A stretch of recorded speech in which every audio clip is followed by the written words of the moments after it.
छत्तीसगढ़ से जुड़ी एक महत्वपूर्ण खबर आपको बता दें। सुबह सुबह पूर्व मुख्यमंत्री छत्तीसगढ़ भूपेश बघेल के निवास पर पड़ा है छापा। सीबीआई की टीम ने यहां दबिश दी है। सुबह सुबह ही ईडी के साथ ही सीबीआई ने भी छापामार कार्रवाई की है। इसके अलावा रायपुर और भिलाई स्थित उनके निवास पर सीबीआई की टीम पहुंची।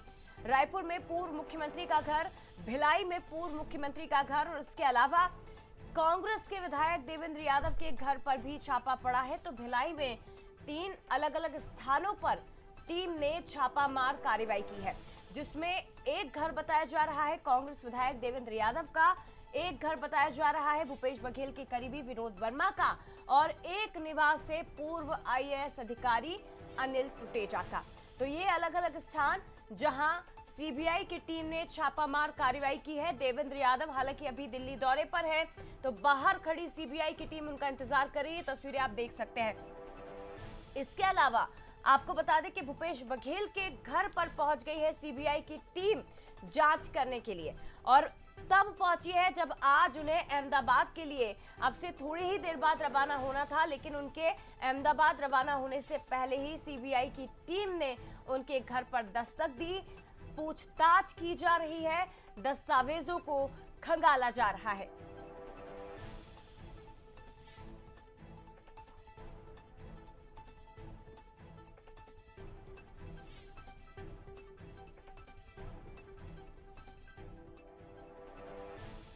तो ये एक्सक्लूसिव तस्वीरें जरा देखिए पूर्व मुख्यमंत्री के निवास से।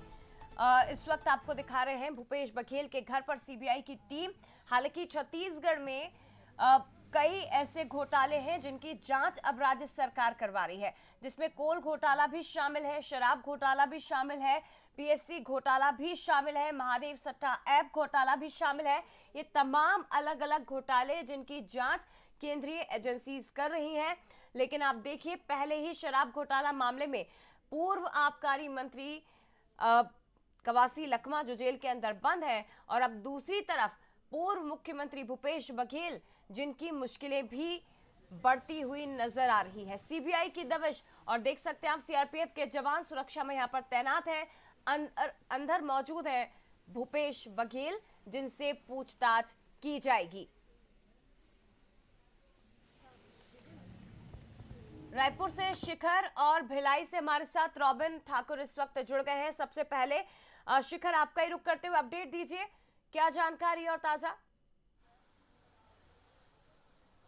बिल्कुल, जिस तरह से कहा जा रहा था कि सीबीआई की टीम रायपुर और भिलाई स्थित निवास में पूर्व मुख्यमंत्री भूपेश बघेल के पहुंची हुई है, और इस वक्त की तस्वीर आपको दिखा रहे हैं कि हम बता रहे थे कि 2 गाड़ी में रायपुर स्थित निवास में सीबीआई की टीम पहुंची हुई है, लेकिन यहाँ देखिए 4 गाड़ियां जो है वो सीबीआई की नजर आ रही है।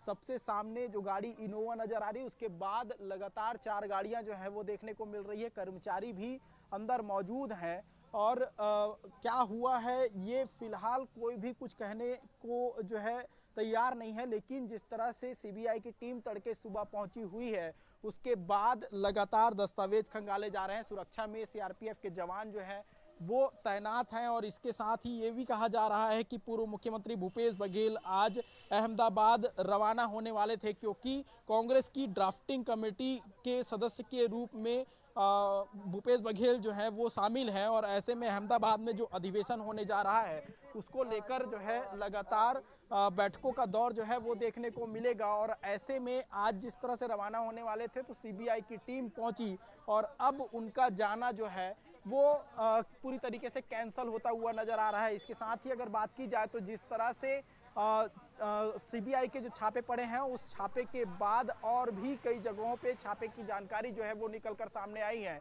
जिसमें पूर्व विधायक भिलाई विधायक देवेंद्र यादव के साथ ही कई आईपीएस अधिकारियों के घर में भी दबिश की बात कही जा रही है। और इन तमाम दबिशों पर अगर गौर किया जाए तो ये कहा जा सकता है कि महादेव सट्टा ऐप मामले को लेकर पूर्व मुख्यमंत्री भूपेश बघेल के घर में दबिश जो है वो पड़ी हुई है, और इसके साथ ही कई अन्य लोगों के घरों में भी जो सीबीआई की दबिश है वो लगातार देखने को मिल रही है। और यही वजह है कि अब सीबीआई की जो टीम है वो पहुंची हुई है, और अलग अलग जगहों पे सीबीआई की टीम जो है वो लगातार जो दस्तावेज हैं वो ठीक है, मैं लौटूंगी आपके खंगालते पास। हुए शिखर, नजर आ हमारे रहे। साथ भिलाई से रॉबिन भी इस वक्त जुड़े हुए हैं। आती हूँ आपके पास।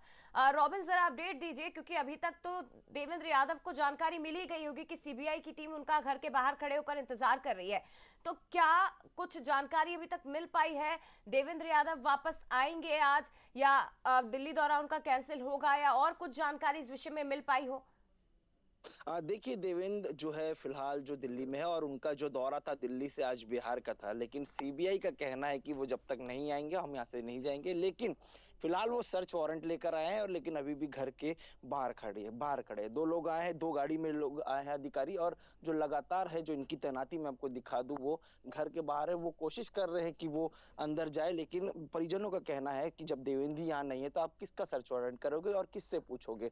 बढ़ते हुए समर्थकों को देखते हुए जो स्थानीय जो जवान है, सीएफ के जवान है, वो यहाँ पर और अधिक आ चुके हैं। लेकिन फिलहाल जो इंतजार है, लगभग 2 घंटा हो चुका है सीबीआई के जवानों को यहाँ आकर, और वो इंतजार कर रहे हैं कि वो गेट का ताला खुलेगा और वो अंदर जाएंगे। जिस प्रकार आप देख सकते हैं वो जो टहल रहे हैं, वो जो सर्च वारंट लेके टहल रहे हैं, वही है जो है सीबीआई के जवान। उनका कहना है कि आज हम किसी भी हालत में यहाँ से सर्च तलाशी लेके ही जाएंगे। और सबसे बड़ी बात यही नहीं, लगभग भिलाई में जो है 6 से 7 से अधिक जगहों पर जो है सीबीआई की रेड जारी है, जिसमें कई आईपीएस, एएसपी, एसपी के नाम शामिल है। और साथ ही वो जो जवान जिसको महादेव ऑनलाइन सट्टा किंग का बादशाह भी कहा जाता था, जो नकुल है और जो सहदेव जो जेल में बंद है, उनके घर भी जो है सीबीआई की रेड लगातार जारी है। तो देखना होगा कि देवेंद्र यादव के घर के अंदर क्या ये लोग जा पाते हैं या नहीं जा पाते, रॉबिन, क्योंकि जिन लोगों के आपने नाम लिए हैं, क्योंकि छत्तीसगढ़ में और भिलाई का भी आप जिक्र कर रहे हैं कि अलग अलग कई बड़े चेहरे हैं, अधिकारी, आईएएस आईपीएस अधिकारी जिनके यहाँ छापे पड़े हैं। तो क्या ये छापे सभी के यहाँ महादेव सट्टा ऐप मामले में ही मारे गए हैं, या अलग अलग घोटालों पर ये कार्रवाई चल रही है? अब तक मैं बता दूं कि जिस प्रकार जो सीरीज है, नामों की जो लिस्ट फहरिस्त है, भूपेश बघेल, देवेंद्र यादव, और उसके बाद जो आईपीएस आला अधिकारियों के नाम निकल के आ रहे हैं, ये नाम पहले भी चर्चा में रहे हैं, सुर्खियों में रहे, और हो सकता है कि ये महादेव ऑनलाइन सट्टा से जुड़े मामले में ही इनसे पूछताछ के लिए आए हो। फिलहाल आरोप है, आरोप सिद्ध नहीं हुआ तो इस पे ज्यादा कुछ कहा नहीं जा सकता, क्योंकि लगातार जो है पूर्व सरकार में, फिलहाल अभी की मैं बात करूं तो अभी जो है महादेव ऑनलाइन सट्टा का जो लगातार जल जरूर है लेकिन कार्रवाई कम है। लेकिन पूर्व कांग्रेस की सरकार में सबसे अधिक अगर महादेव ऑनलाइन सट्टा की कार्रवाई अगर किसी सरकार में हुई तो वो कांग्रेस की ही सरकार थी। रोजाना कई जो टीम थी जो छत्तीसगढ़ के अलग अलग बाहर जो अलग अलग राज्यों में जाती थी, वहां से कई लोगों को पकड़ के लाती थी। लेकिन उस वक्त भी एक बात ये देखने को मिलती थी कि कोई बड़ा चेहरा कभी भी निकल कर सामने नहीं आया था। भाजपा ने कहा था कि हम आएंगे तो महादेव को जड़ से उखाड़ फेंकेंगे, लेकिन अभी भी महादेव सट्टा जारी। लेकिन हाँ, कार्रवाई जो हो रही है वो लगातार जारी है, कई बड़े चेहरे, और आज की जो कार्रवाई है जिस प्रकार देखी जा रही है तो कहीं ना कहीं लग रहा है कि जो इसमें जो जांच है वो फिलहाल तेज हो चुकी है महादेव ऑनलाइन सट्टा के मामले में। जी अच्छा रॉबिन, एक जानकारी और दीजिए, क्योंकि देवेंद्र यादव के तो निवास पर हम देख रहे हैं सीबीआई की टीम मौजूद है, रायपुर में भूपेश बघेल के निवास पर टीम मौजूद है, लेकिन क्या भिलाई में भी जो एक और घर है भूपेश बघेल का, वहां पर भी टीम पहुंची है? जी बेशक, भिलाई में जो है मुख्य घर आपको माना जाए तो भिलाई है, भिलाई 3 पदम नगर में उनका घर है, वहां पर भी जो है टीम है वो पहुंची हुई है और सर्च जो है उनका जारी है। तो एक नहीं, कम से कम 10 से अधिक जगह पर भिलाई में जो टीम है मौजूद है। जी बेशक, जो सर्च है वो भिलाई में भी पूर्व मुख्यमंत्री भूपेश बघेल के घर में लगातार चल रहा है। जी ठीक है, आप बने रहिएगा रॉबिन। अब रायपुर का रुख कर लेते हैं, क्योंकि देखिए एक बार फिर से आपको बता दें, पूर्व मुख्यमंत्री भूपेश बघेल जिनके रायपुर के भी घर पर छापा पड़ा है, दूसरी तरफ भिलाई से जो उनका निवास है, मुख्य घर जहां पर है उनका, वहां पर भी टीमें पहुंची और इन सबके बीच कुछ गाड़ियों का आना जाना यहाँ पर लगा हुआ है। शिखर, बताइए जरा, क्या ताजा तस्वीरें, क्या जानकारी?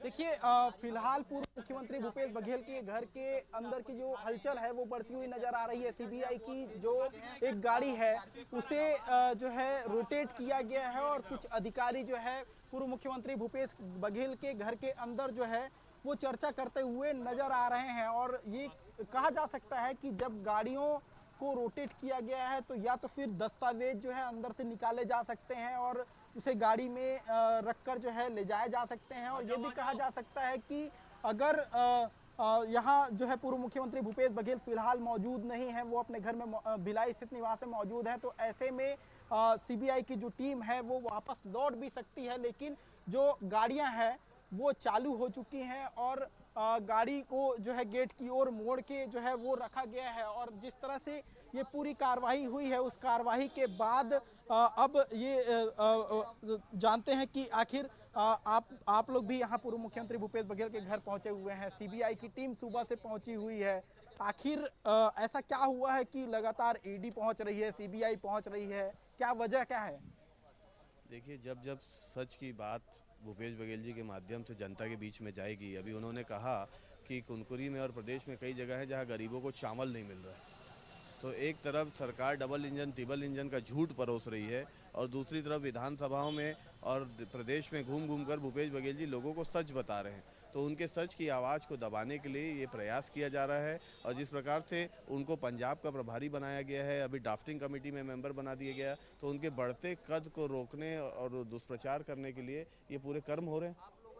बिल्कुल, जिस तरह से ड्राफ्टिंग कमेटी में शामिल किया गया, उसके बाद लगातार सीबीआई और ईडी की दबिश जो है वो लगातार देखने को मिल रही है। और यही वजह है कि अब पूर्व मुख्यमंत्री भूपेश बघेल के घर जो है वो सीबीआई पहुंची हुई है। हालांकि कांग्रेस की ओर से लगातार आरोप लगाए जा रहे हैं, लेकिन जो हलचल जो है पूर्व मुख्यमंत्री भूपेश बघेल के रायपुर निवास में, वो सीबीआई की हलचल जो है वो लगातार देखने को मिल रही है। इस वक्त जो तस्वीर आपको दिखा रहे हैं, ये सीबीआई के जो अधिकारी है वो अंदर मौजूद हैं और फोन में बातचीत भी करते हुए नजर आ रहे हैं। और ये भी कहा जा रहा है कि जो गाड़ियां जो है वो रोटेट कर दी गई हैं गेट की ओर, तो ऐसे में गाड़ी जो है वो बाहर निकलती हुई नजर आ सकती है। और जिस तरह से ये पूरा घटनाक्रम हुआ है, उसके बाद से अब हलचलें लगातार बढ़ती हुई नजर आ रही हैं।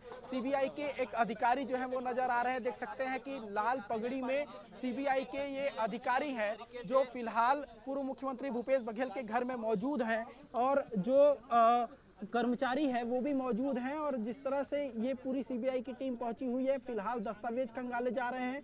कहा यह भी जा रहा है कि पूर्व मुख्यमंत्री भूपेश बघेल के घर में महादेव ऑनलाइन सट्टा ऐप को लेकर जो है वो दस्तावेज खंगाले जा सकते हैं, क्योंकि जिस तरह से लगातार जो कार्रवाइयां होती हुई नजर आई, उसके बाद सीबीआई की टीम जो है वो पहुंची। और आज तड़के सुबह जो है जब सीबीआई की टीम पहुंची, उसके बाद जो है लगातार जो देख सकते हैं कि ये सीबीआई की एक गाड़ी है जो बाहर निकलती हुई नजर आ रही है। और इस गाड़ी में जो है एक अधिकारी भी बैठे हुए जो है वो नजर आ रहे हैं। फिलहाल अपडेट यही है कि जो 4 गाड़ियां पहुंची हुई थी, उनमें से एक गाड़ी जो है वो वापस लौट रही है और इसमें सिर्फ एक गाड़ी और, लेकिन सामने जो है दस्तावेज जो है वो रखे हुए नजर आ रहे हैं। जो गाड़ी के सामने दस्तावेज रखे गए हैं वो नजर आ रहे हैं। इसके अलावा जो कर्मचारी हैं वो भी यहाँ मौजूद हैं। और जिस तरह से कर्मचारी मौजूद हैं, उन कर्मचारियों से भी बात करने की कोशिश हम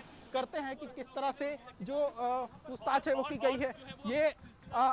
ये देख सकते हैं कि जो अधिकारी हैं वो अंदर हैं और ये सीबीआई के जो अधिकारी आपको नजर आ रहे होंगे, लाल पगड़ी में सीबीआई के अधिकारी मौजूद हैं, फोन में बात करते हुए नजर आ रहे हैं। और एक गाड़ी जो है फिलहाल पूर्व मुख्यमंत्री भूपेश बघेल के घर से बाहर निकली है और उस गाड़ी में सामने जो है दस्तावेज जो है वो रखे हुए नजर आ रहे थे, लेकिन ये स्पष्ट नहीं है कि आखिर वो किस चीज के दस्तावेज हैं।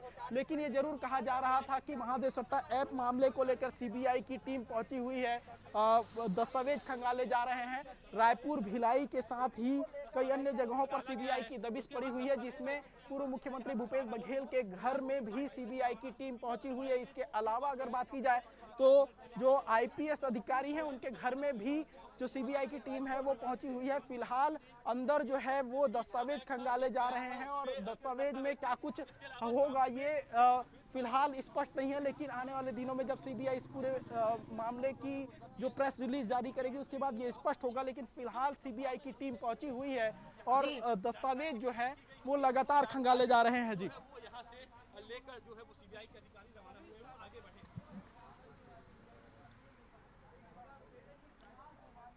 चलिए मैं लौटूंगी आपके पास शिखर, ये तस्वीरें आप हम तक पहुंचाते रहिए। अजय साहू जी कांग्रेस प्रवक्ता और उमेश घोरमोड़े जी बीजेपी प्रवक्ता हमारे साथ इस वक्त फोन लाइन पर जुड़ गए हैं। अजय साहू जी क्या कहेंगे सर, एक बार फिर से पहुंची है जांच एजेंसी ईडी के बाद अब सीबीआई की रेड पड़ी है भूपेश बघेल जी के यहाँ। देखिए, ये तो एक फैशन सा बन गया है। जब केंद्र की मोदी सरकार अपने विपक्षियों से राजनीतिक लड़ाई नहीं लड़ पाती है तो केंद्रीय जांच एजेंसियों का इस तरीके से दुरुपयोग करती है।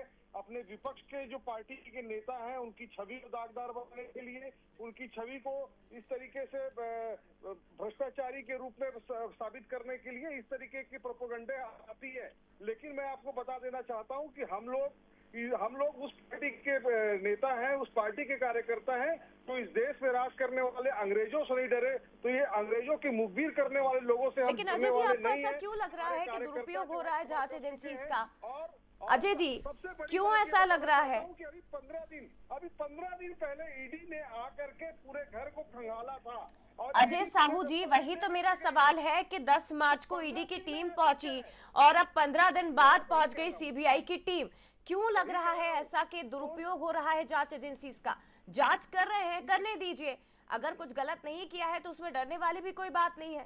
देखो, जांच करें, जांच करने से हम रोक कहाँ रहे हैं? हम तो जांच में सहयोग करने वाले लोग हैं। और लेकिन बात यह है कि जो लोग भारतीय जनता पार्टी के खिलाफ आवाज उठाते हैं उनके खिलाफ तो जांच एजेंसियां आती हैं, लेकिन जब वही लोग भारतीय जनता पार्टी का गमछा ओढ़ लेते हैं और भारतीय जनता पार्टी की सदस्यता ले लेते हैं तो ऐसी परिस्थिति में उनके नाम जो है वो सूची से हट जाते हैं। इसी छत्तीसगढ़ के अंदर कोल स्कैम की बात कर लीजिए, इसमें चिंतामणि महाराज का नाम था, उन्हें जांच के लिए बुलाया गया था। वो भारतीय जनता पार्टी की सदस्यता लेते हैं, सरगुजा से भाजपा की टिकट पर चुनाव लड़ते हैं और उनका नाम जो है वो सूची से हटा दिया जाता है। अजीत पवार की बात कर लीजिए, सुरेंदु अधिकारी की बात कर लीजिए, हेमंत बिस्व शर्मा की बात कर लीजिए, शारदा चिट फंड घोटाले में किसका नाम नहीं था। लेकिन अगर वो लोग बीजेपी की सदस्यता ग्रहण कर लेते हैं तो उसके बाद उनका जो नाम है वो सूची से हटा दिया जाता है। तो इसकी परिस्थितियों को इस चीजों को देख के क्या ऐसा नहीं लगता है कि विरोधियों को दबाने के ठीक है, कुछ गंभीर सवाल अजय जी जो आपने उठाए हैं उसका जवाब ले लेते हैं। आपने जो सवाल उठाए हैं सर बहुत महत्वपूर्ण है, बहुत गंभीर भी है और उनका जवाब उमेश जी हमें देंगे। उमेश जी, टारगेट कर करके क्या आप विपक्ष के नेताओं पर कार्रवाई करवा रहे हैं क्या? सरकार में है, जांच एजेंसियां क्यों दुरुपयोग कर रहे हैं फिर इसका?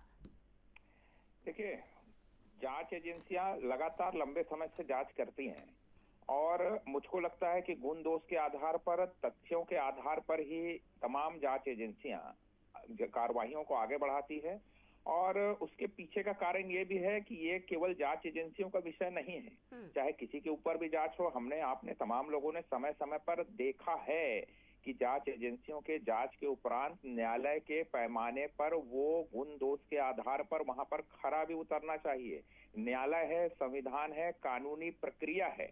लेकिन एक तरफ जहां जो लोग कहते रहते हैं कि हम डरते नहीं हैं, हम कार्रवाई का सहयोग करते हैं, बीते दिनों में देखा हमने कि ना डरने वाले कैसे विरोध में उतर गए, ना डरने वाले कैसे ईडी की गाड़ी में तोड़फोड़ करते हुए नजर आए। तो ये दोहरा चरित्र नहीं चलेगा ना। नहीं, लेकिन उन्होंने वो नाम भी गिनाए हैं ना उमेश जी, जो पहले विपक्ष में रहते हैं, फिर उन पर जांच होती है, उसके बाद वो बीजेपी में आ जाते हैं तो जांच खत्म हो जाती है। ये गंभीर सवाल तो कांग्रेस कब से खड़े कर रही है आपके खिलाफ। देखिए, मुझको लगता है कि इसका जवाब मैंने अपने पहले ही वक्तव्य में दे दिया है और इसको और स्पष्ट कर देता हूं। जिन लोगों के ऊपर भी, जिन लोगों का नाम लेकर के ये आरोप लगाते हैं, वो तमाम न्यायालयीन प्रक्रियाओं से गुजर करके जो भी उनके परिणाम निकल करके आए हैं, वो तमाम न्यायालयीन प्रक्रियाओं से गुजर करके गुण दोष के तथ्यों के आधार पर निकल करके आए हैं। यदि कोई गिल्टी नहीं है, पूर्व मुख्यमंत्री जी के यहाँ जो कार्रवाई हो रही है, यदि वो दोषी नहीं है तो ये जांच एजेंसियों की प्रक्रिया आगे न्यायालय तक भी जाएगी। और यदि ये दोषी नहीं है या और कोई भी व्यक्ति यदि दोषी नहीं है तो न्यायालयीन प्रक्रियाओं के अंदर जाकर के तमाम चीजें दूध का दूध और पानी का पानी हो जाएगी। लेकिन इस बात का जवाब ये क्यों नहीं देते हैं कि ये बार बार जब ये कार्रवाइयां निकल करके आ रही है, बीते 5 वर्षों में जो तमाम आरोप लगे, चाहे शराब घोटाले का विषय हो, चाहे महादेव ऐप का विषय हो, चाहे कोयले का विषय हो, ऐसे अनेक आरोप इनके ऊपर लगे हैं। तो ये आरोप इन्हीं के ऊपर क्यों बार बार लगते हैं? गुण दोष के आधार पर जो कार्रवाइयां होती है उसमें कड़ी से कड़ी क्यों जुड़ते हुए आगे निकलती हुई दिखती है? इसका जवाब कांग्रेस के नेता कब देंगे, यह भी स्पष्ट करने की आवश्यकता है। केवल राजनीतिक आरोप लगा देना कि ये नियुक्ति हो गई, वो नियुक्ति हो गई, ये पैमाना भी नहीं है और जनता सब समझती है। अंततः कार्रवाइयां गुण दोष के आधार पर, तथ्यों के आधार पर ही होती है, ये जनता बेहतर समझती है। ठीक है अजय साहू जी, जो सवाल उठाए गए हैं उमेश जी की तरफ से उनका जवाब दे दीजिए सर, कि जैसे मैंने पहले भी कहा कि अगर गलत नहीं है, गलती नहीं की तो डरने की बात नहीं है, न्यायालय पे तो भरोसा होना चाहिए आपको। उमेश जी उस पार्टी के सदस्य हैं जो झूठ बोलने की फैक्ट्री है। उमेश जी ने कहा कि लोगों को न्यायालयीन प्रक्रिया से गुजरने के बाद क्लीन चिट मिली है, जबकि ये सरासर झूठ है, पूरा देश जानता है। अजीत पवार के लिए माननीय प्रधानमंत्री जी ने मन से कहा था कि इस आदमी को जेल के भीतर भेजूंगा, और वो आदमी जब बीजेपी के साथ मिलकर के सरकार बना लेता है तो उसको डिप्टी सीएम बना दिया जाता है। चिंतामणि महाराज कौन से न्यायालयीन प्रक्रिया से गुजरे हैं? वो आपकी टिकट से चुनाव लड़ते हैं, सांसद बन जाते हैं, उनका नाम सूची से ईडी हटा लेती है। और क्या सबसे बड़ी बात यह है, क्या उमेश जी को ईडी की कार्रवाई पे भरोसा नहीं है? 15 दिन पहले ईडी ने आकर के पूरे घर को खंगाला था, पूरे घर के एक एक दस्तावेजों की जांच की थी और उसे कुछ नहीं मिला था। और उसके बाद उसने आज तक जो है पीसी लेकर के नहीं बताया कि हमें क्या क्या मिला है। वो तो हमने और हमारे नेता ने बताया कि हमारे घर से 33 लाख रुपए जब्त हुए हैं और क्या कौन कौन से दस्तावेज ईडी लेके गई है। अब सीबीआई क्या निकाल लेगी? सीबीआई को भी कुछ नहीं मिलना है और सीबीआई भी प्रेस कॉन्फ्रेंस नहीं करेगी। लेकिन बात यह है कि ये भूपेश बघेल से डरने वाले लोग हैं। ये भूपेश बघेल के नाम को बदनाम करने के लिए इस तरीके की साजिशें रच रहे हैं। लेकिन मैं आपको बता दूं कि जो जिस तरीके से सीबीआई की कोर्ट ने इससे पहले भी एक फर्जी मामले जो इनके पूर्ववर्ती सरकार ने, चलिए ठीक है ना, मामले अगर फर्जी है तो फिर तो डरने वाली कोई बात होनी ही नहीं चाहिए। अजय जी फिलहाल बहुत शुक्रिया आपका, उमेश जी और अजय साहू जी, मंसल न्यूज के साथ जुड़ने के लिए। लेकिन ये बहुत महत्वपूर्ण खबर है छत्तीसगढ़ के सियासत से जुड़ी हुई, और छत्तीसगढ़ से जुड़ी हुई प्रदेश के पूर्व मुख्यमंत्री हैं भूपेश बघेल, जिनके खिलाफ ईडी के बाद अब सीबीआई की भी जांच शुरू हो गई है।